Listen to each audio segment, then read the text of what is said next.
তো বন্ধুরা দেখো, সকাল সকাল হনুমান এসে আমাদের রান্নাঘরের পুরো জালনাতে বসেছে।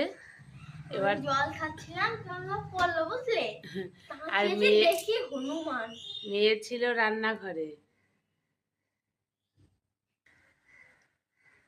তো এখন দেখো সামনের বাড়ি কাকুদের ওখানে গিয়ে বসেছে, আর মেয়ে তো রান্নাঘরে ফিল্টার থেকে জল ভরতে এসেছে। হনুমান দেখে ওর তো অবস্থা খারাপ।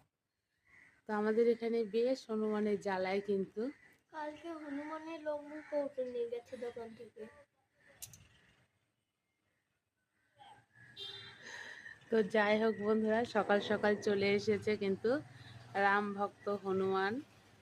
ওই দেখো গাছের উপরে ওই দিকে কি করছে, লাফা ঝাপা। বেশ ভালোই হনুমানের উৎপাত আছে কিন্তু আমাদের এখানে। আর আমি ভিডিওটা অন করলাম তখনই কিন্তু চলে গেল।